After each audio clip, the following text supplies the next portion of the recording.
আসসালামু আলাইকুম ওয়া রাহমাতুল্লাহ। প্রিয় শিক্ষার্থীবৃন্দ, কেমন আছো? আশা করি সবাই ভালো আছো এবং খুব কুশলে আছো, সুস্থ আছো। আজকে আমরা তোমাদের সপ্তম শ্রেণীর অনুশীলনী 1.2 এর তোমাদের বইয়ের যে দশমিক এবং দশমিক ভগ্নাংশের যে বর্গমূল এবং ভগ্নাংশের যে বর্গমূল, এই দুইটার বর্গমূল নিয়ে আজকে তোমাদের সাথে আলোচনা করব। আশা করি ভিডিওটা প্রথম থেকে শেষ পর্যন্ত দেখবে। আর যারা আমার চ্যানেলে নতুন এসেছো, অবশ্যই আমার চ্যানেলটাকে সাবস্ক্রাইব করো, পাশাপাশি বেল আইকনটা ক্লিক করে রাখো যেন আমার সকল ক্লাসগুলো তোমরা খুব সহজেই পেয়ে যেতে পারো।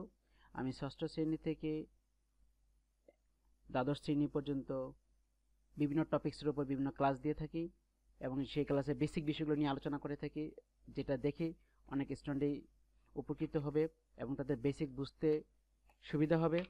চলো আমরা আমাদের মূল আলোচনায় চলে যাই।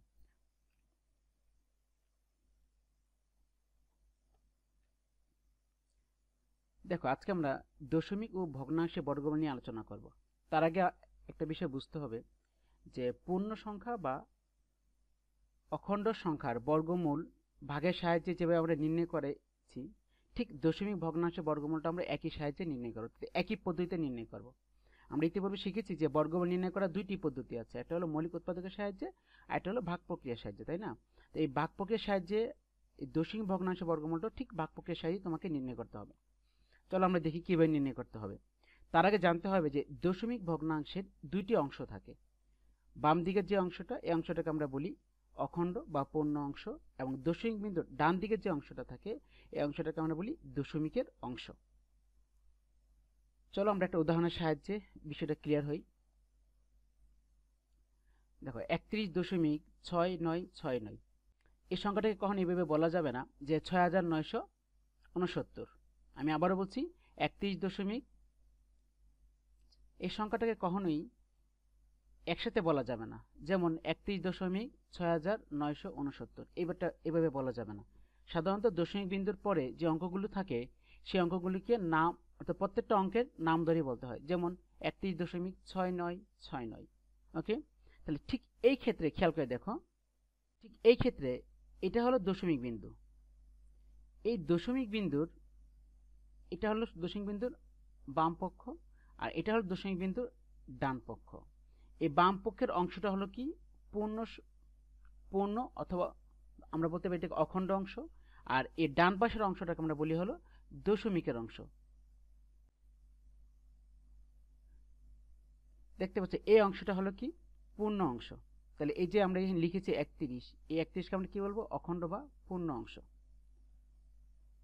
তাহলে পরবর্তী অংশটা দেখো, 6969। এই অংশটা যে ছিল, এই অংশটাকে আমরা বলবো দশমিক অংশ বলা হয়। তাহলে একটা অংশকে পূর্ণ অংশ, একটাকে কি বলা হয়? দশমিক অংশ বলা হয়। চলো এখন আমরা দেখি এই দশমিক ভগ্নাংশের বর্গমূল আমরা কিভাবে বের করব। এই দশমিক ভগ্নাংশের বর্গমূল আমরা বের করব ভাগের সাহায্যে। আমরা এখানটা সংখ্যা লিখে একটা উদাহরণ দিয়ে দেখি যে আমরা পূর্ণ সংখ্যার ক্ষেত্রে কি নিয়ম শিখেছিলাম। আমরা পূর্ণ সংখ্যার ক্ষেত্রে নিয়ম শিখেছিলাম এরকম যে ডান দিক থেকে জোড়া করে করে বাম দিকে আসতে হয়, তাই না? এটা হলো পূর্ণ সংখ্যার জন্য। আর দশমিকের নিয়ম হলো তোমাকে বাম দিক থেকে জোড়া করে করে ডান দিকে যেতে হবে। যদি এরকম একটা অঙ্ক থাকে, খেয়াল করে দেখো, 3.217, খুব মন দিয়ে খেয়াল করো। তাহলে এটার ক্ষেত্রে আমরা কি করব, যে অর্থাৎ আমরা ডান দিক থেকে জোড়া মিলে আমরা বাম দিকে যাব পূর্ণ সংখ্যার জন্য। আর দশমিকের যে অংশটা দেওয়া থাকবে, সেটা মনে রাখবা যে তুমি বাম দিক থেকে জোড়া মিলে তুমি ডান দিকে যাবা। এখন 7 তো জোড়া হচ্ছে না, তাই এখানটা 0 দিয়ে তোমাকে জোড়া করে নিতে হবে। এখানে কি করতে হবে? একটা 0 দিয়ে তোমাকে ইচ্ছে মতো কি করতে হবে? জোড়া করে নিতে হবে। ওকে, তাহলে এখন দেখো আমরা কি করব, বাম দিক থেকে জোড়া মিলাবো। ঠিক আগের মতো আমরা ভাগ প্রক্রিয়ার জন্য একটা দাগ দিয়ে নিব। যেহেতু 31 ছোট বর্গ সংখ্যা হলো 25, তাই আমরা 25কে নিলাম, তার বর্গমূল হবে 5। এটা আগের পদ্ধতিতে আমরা শিখবো। এখন তুমি খেয়াল করে দেখো, যেহেতু এই দশমিক বিন্দুর পরের জোড়াটা তোমাকে নিচে নামাইতে হবে, তাই না?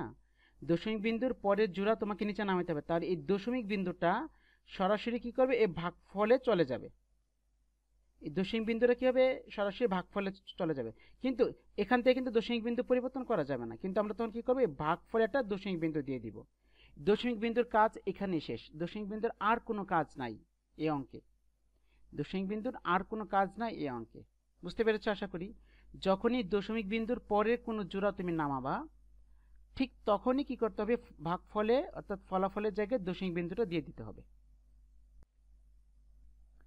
দেখো আমরা ভাগশেষ 6 পেয়ে গেলাম। এবার দশমিক বিন্দু পরের যেহেতু জোড়াটা নামাইতে হবে তাই আমরা ভাগফলে দশমিক বিন্দুটা দিয়ে দিব। ঠিক এবার কি হবে, তার পরের জোড়াটা নিচে নেমে যাবে। তার ঠিক পূর্বের মতে বাম দিকে একটা দাগ দিব, দাগ দিয়ে ঠিক 5 × 2 = 10 চলে আসছে।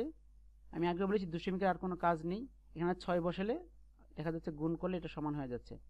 ওকে, এই পদ্ধতিগুলো আমরা আগে আলোচনা করেছি, তাই এখন আর আমি বিস্তারিত আলোচনা করছি না। তোমরা প্রয়োজনে আমার পূর্বের ভিডিওগুলো একটু দেখে নিবে। দেখো এখন কত আসছে এখানে বলো তো। এখন কিন্তু দশমিক বিন্দুটা বাদ দিয়ে যে সংখ্যাটা আমরা কত পেয়েছি বলো তো, 56 পেয়েছি, তাই না? যদি দশমিক বিন্দুটা বাদ দিই তাহলে কত হবে, 56। 56কে 2 দ্বারা গুণ করলে কত হবে, 112। ঠিক সেই সংখ্যাটা এখানে চলে আসবে। এখন এখানে 3 বসালে ফলাফলটা মিলে যাচ্ছে। আশা করি তোমরা দশমিক বিন্দুর ভগ্নাংশে বা দশমিক ভগ্নাংশে বর্গমূল নির্ণয় করতে তোমরা পেরেছো এবং খুব সহজে বুঝতে পেরেছো। ওকে,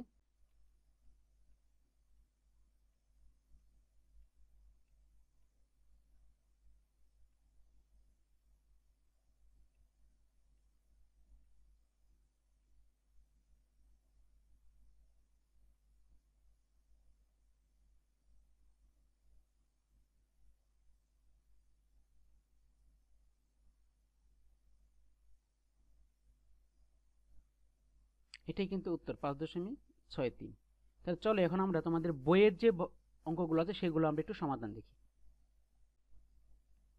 দেখতে পাচ্ছ তোমাদের বইয়ের প্রশ্নগুলো, এই ক নম্বর প্রশ্নগুলো সিরিয়াল ধরে দেখা যাও।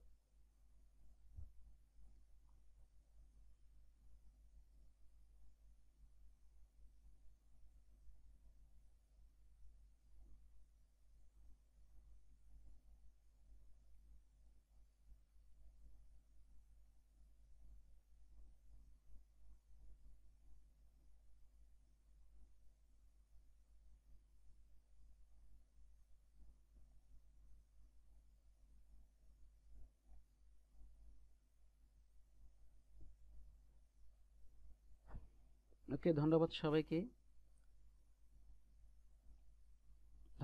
সবাই ভালো থেকো, সুস্থ থেকো, আল্লাহ হাফেজ, আসসালামু আলাইকুম ওয়া রাহমাতুল্লাহ।